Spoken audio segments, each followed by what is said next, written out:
ilaha illallah, la ilaha illallah, la ilaha illallah, la ilaha illallah. Il m'a été demandé de faire un témoignage sur la vie de notre maître, notre grand cher, le père du calife, notre père à nous tous. Alors, je vais être bref, mais c'est une intervention qui va s'articuler autour de 3 points essentiels. Abonnez-vous à la page Facebook cncainfo.net ainsi qu'à la chaîne YouTube CNCA TV. Et n'hésitez pas à liker la vidéo et à cliquer sur la cloche des notifications pour ne manquer aucune de nos vidéos. Le premier point, qui est Ladinguere? Le second point, c'est essentiellement quelle a été sa formation, quelles ont été ses actions en faveur de l'islam en Côte d'Ivoire et en faveur de la Tidjania. Et puis c'est une vie pleine d'enseignements, parce que c'est un homme de valeur, et à travers donc les différents témoignages que j'ai pu collecter dans le cadre de mes recherches, je ferai donc des témoignages sur certains aspects spirituels de sa vie. Pour ce qui concerne la première question, qui est Ladinguere? Il s'appelle Ibrahima Santa. Et les recherches qui ont été faites par un de nos aînés sur sa vie attestent qu'il a une descendance chérifienne. Son grand-père serait donc Doubal Lamine, qui serait Haïdara, venu de la Mauritanie. Et donc, sa relation, son mariage avec une femme bozo au Mali, dans la région de Dia, a donné donc naissance à 7 enfants. Et Ladinguere était le 7e enfant de la fratrie. C'était le dernier enfant de son père. Et pour ce qui concerne sa formation, il a commencé sa formation avec son grand frère qui s'appelait Ablaye Santa. Alors si on le dit Ablaye Santa, il peut paraître anonyme. Mais j'ai eu la chance de rencontrer la femme de Ampateba, que tout le monde connaît, et qui m'a attesté qu'elle était l'élève de Ablaye Santa, c'est-à-dire le grand frère de Ibrahima Santa, et qui était son maître. Alors ce qui est intéressant, lorsque on a décidé de confier Ibrahima Santa à son frère comme maître, il a exigé une condition assez difficilement compréhensible pour un frère. Il dit à son frère, son maître, il dit, si tu me traites comme ton frère, je pars. Mais si tu me traites comme un esclave, je reste pour l'enseignement. Alors c'est profond d'enseignement, parce qu'en fait, l'apprentissage requiert l'effort. Et parce qu'à leur époque, il fallait aller travailler le matin. Travailler le matin et le soir venir faire des invocations. Alors on peut penser, comme c'est son petit frère, il va lui faire une faveur exceptionnelle. Écoute, tu vas travailler avec les autres, mais je te ménage, viens dormir. Il dit, si tu me traites comme ça, je pars. Et donc il a été traité comme un véritable élève. Ce n'est pas l'esclavage, mais l'apprentissage requiert un effort. Et cette sentence de Ladinguere, c'est ce que ça montre. Et après cette formation avec son frère, il a initié, sur une décision personnelle, de faire le tour du monde. Il a voyagé partout en Afrique et dans le monde. Il était au Mali, il allait au Niger, il allait au Bénin, en Égypte, au Soudan. Mais pourquoi? À la recherche de la connaissance. Parce que le prophète, paix et salut sur lui, dit aller chercher la connaissance jusqu'en Orient. Et Ladinguere allait chercher la connaissance de partout. Mais une chose est d'acquérir la connaissance, mais une autre chose est de savoir s'en servir. J'ai la connaissance, qu'est-ce que j'en fais? Et effectivement, ça me permet là d'ouvrir la deuxième lucarne de mon intervention. Qu'a-t-il fait de son savoir? Ladinguere, lorsqu'il s'est établi en Côte d'Ivoire, la première chose, sur recommandation de Amani Diouri, le président du Niger, qu'il a recommandé à Houphouët-Boigny, le président de la Côte d'Ivoire. Et lorsqu'il s'est établi en Côte d'Ivoire, la première des choses qu'il a faites, c'est de faire des prières pour la paix, la prospérité de ce pays. Alors l'histoire, c'est quoi? C'est que le jour où on devait donc hisser le drapeau national de la Côte d'Ivoire, il y avait au stade Jean-André, dans les vestiaires, un collège d'oulémas qui devait réciter le Coran. Et c'est avec la récitation du Coran qu'on a monté le drapeau de la Côte d'Ivoire. Et celui qui dirigeait ce collège imamal, c'était notre père Ladinguere. Pour vous dire que sa première action, c'était de faire des prières pour la paix en Côte d'Ivoire. Et dans le chantier de l'islam, c'est beaucoup d'actions, mais je mettais l'accent sur la formation. Il a créé 2 écoles.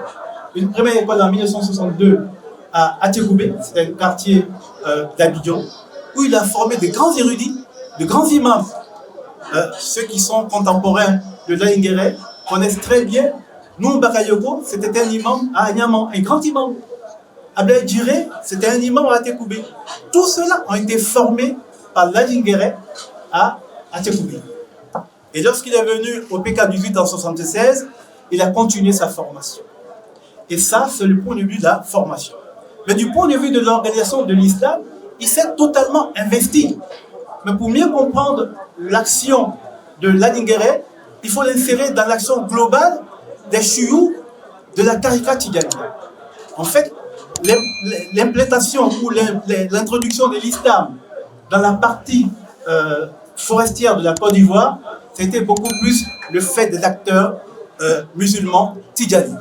Mais pourquoi? Parce que tout simplement, c'était beaucoup d'animistes, c'était une zone forestière, l'islam n'était pas présent. Mais dans la partie nord, l'islam était déjà présent.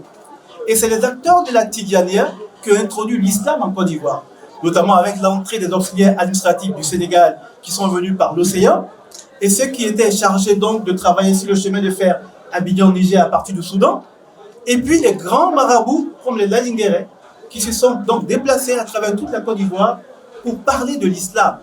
Ils ne parlaient pas de la Tidjaniya, ils parlaient de l'islam parce que pour être Tidjani, il faut être musulman. Donc ils ont sémé la graine de l'islam en Côte d'Ivoire. Et il était fortement impliqué dans l'organisation de l'islam en Côte d'Ivoire. Et le Cheikh Ayman Père à son âme, on a fait l'hommage et le témoignage aujourd'hui, du moins hier, à la mosquée de la Riviera Gauche, mais c'était son fils. Et avant de quitter ce monde, il a présenté le Cheikh Moussa Santa, son fils, au Cheikh Abakar Fofa. Il lui a dit, c'est ton petit frère, vous devez travailler ensemble pour le rayonnement de l'islam en Côte d'Ivoire. Et depuis ce temps, le Cheikh Moussa Santa a travaillé avec le Cheikh Ayman, il était son conseiller, il était membre du Conseil supérieur des imams.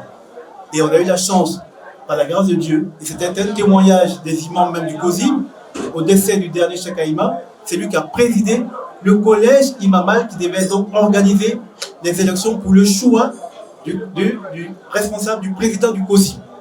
Et donc c'était un hommage que les imams ont voulu lui rendre lorsqu'ils ont témoigné que n'eût été la confiance qu'ils suscitaient et l'admiration des uns et des autres, ce serait difficile de choisir un guide, tellement les passions étaient réelles. Et donc pour montrer qu'effectivement dans le chemin de l'organisation de l'islam en Côte d'Ivoire, non seulement il a fait, mais il a également aussi introduit son fils dans cette action. Et en plus de cette action, il a dédié lui-même une partie de son patrimoine à l'islam en Côte d'Ivoire. Cette mosquée, lorsqu'il a acheté l'espace, alors on serait tenté de dire, j'ai pas de champ, j'ai pas d'autres activités génératives de revenus, alors je vais construire des maisons, je vais faire de la location. Il dit à son fils, tu ne construis ici une mosquée. C'est pas dédié à être exploité autrement. Donc même une partie de son patrimoine, il a dédié à l'islam. Et ça, c'était Laïnguéré. Et pour ce qui concerne son action spirituelle,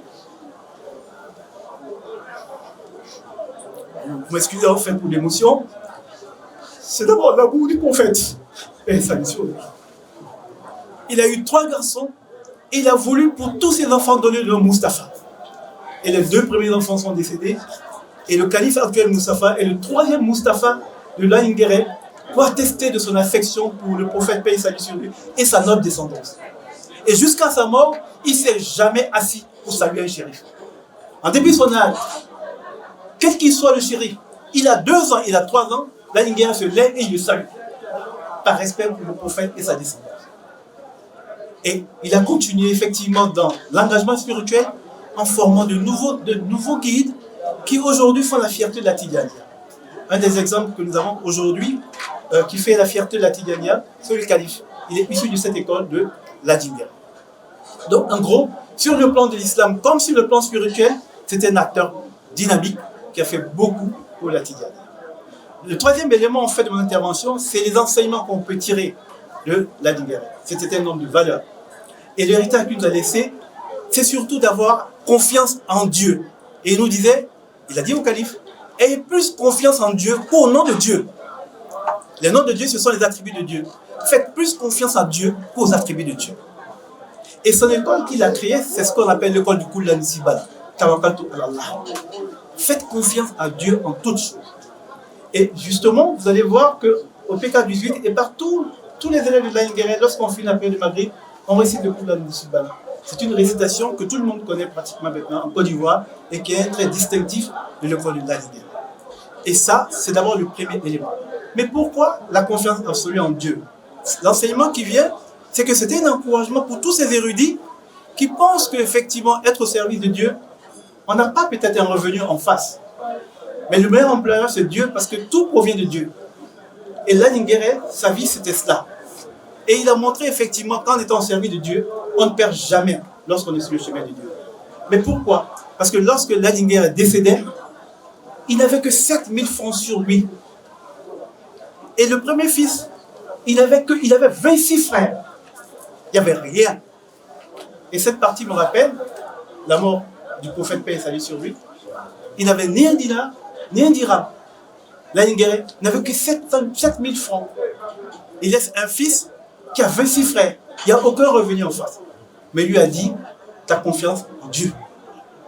Mais aujourd'hui, alhamdoulilah, lorsque nous venons, c'est une famille debout, avec une mosquée, avec des écoles. Et tout ce cas, ça n'existait pas.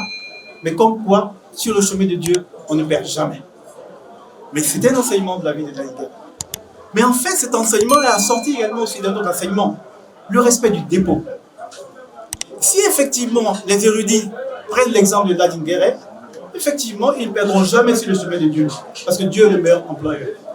Mais il y a une condition. Respectons nos engagements vis-à-vis de Dieu, le respect du dépôt. Même l'attestation de la foi, c'était un respect du dépôt. Comme la filiation à la Tidjania, ce n'est pas une question de filiation. Mon père est Tidjani, donc je deviens Tidjani. Non, c'est une affiliation. Mais ça veut dire je prends un engagement. Mais je dois respecter mon engagement. C'est le respect du dépôt. C'est une sourate même du Coran. Lorsqu'on parle du respect du dépôt, on se rappelle tous qu'il avait du prophète paix et salut sur lui, lorsqu'il a adjoint son cousin Sayyidina Ali, de restituer à tout le monde tout ce qui lui avait été confié. C'est ça le respect du dépôt. Mais au-delà de cette affaire matérielle, c'est le respect de l'engagement. Lorsqu'on vous confie une responsabilité, la responsabilité va avec la redevabilité. Vous devez rendre compte. Et c'est une interpellation pour tous les guides. Lorsqu'on vous confie l'éducation spirituelle des enfants, vous devez rendre compte. Et sans cela, que nous devons respecter tous les enseignements du Cheikh. Et comme le calife l'a dit, le respect du dépôt, c'est le respect de l'engagement. Et si on respecte l'engagement, effectivement, sur la route de Dieu, on ne perdra jamais. Et lorsqu'on ne perd jamais, mais Dieu nous récompense. Ici-bas, comme dans l'au-delà. Mais la vie de l'Aïnguéré, c'était un enseignement. Dieu l'a honoré de son vivant. C'était un homme d'autorité établie. Les gens venaient de partout le monde pour venir le voir. Je peux retenir l'exemple de Jimmy Cliff, que nous autres avons connu. C'était un grand chanteur jamaïcain de renommée internationale et qui s'est converti à l'islam. Il venait ici au PK18. Et il y a ces photos avec le grand chef, avec même le calife. Le grand Jimmy Cliff, de renommée internationale, qui vient à Abidjan, à Abobo, PK18, pour voir le grand chef. C'est Dieu qui a voulu effectivement le récompenser. Et ça, c'est de son vivant. Mais à sa mort, Dieu nous a encore montré un aussi. 17 ans après sa mort, on est allé exhumer son corps. Son corps était intact. Intact. Intact. Il n'y a pas, il y a rien, il n'y a pas de chenille, il n'y a rien. Aucune odeur. Le corps encore intact, comme s'il y avait de la vie dans le corps. Et on a pris ce corps, on est venu encore l'enterrer dans le mausolée que nous allons visiter dans le Kadhafi. Ça, Dieu l'a montré après sa mort. Mais il y a également aussi un autre enseignement assez intéressant. Les chouïs nous apprennent que lorsqu'un père décède ou un parent part, mais tout s'arrête, sauf les bonnes œuvres, sauf des actes. L'Aïnguéré n'est pas là. Mais il a laissé un enfant vertueux, mais qui continue son travail. Et donc certainement toutes les actions que lui posera, mais il aura les retombées dans l'au-delà. Donc même à sa mort, Dieu continue encore de l'honorer. Mais la meilleure illustration, l'illustration la plus éclatante, c'est notre présence ici aujourd'hui. Cette ziyara que nous allons faire, les prières que nous allons faire pour lui. Mais ça montre que Dieu honore l'Aïnguéré, l'a honoré de son vivant, l'a honoré à sa mort, et même après sa mort, Dieu continue de l'honorer. C'est l'enseignement que vraiment je voulais partager avec vous sur la vie de notre Père. Vraiment, je voulais vous dire du fond du cœur, merci pour votre présence. Et surtout, merci pour la bénédiction que vous avez faite pour votre Père, parce que pour nous, c'est un motif de satisfaction, un confort moral, qui montre qu'effectivement, nous sommes dans une école de référence, une école de modèle, parce que nous suivons un homme de référence qui suit l'homme le plus parfait, que le prophète paix et salut sur lui. Wassalamu alaikum wa rahmatullah.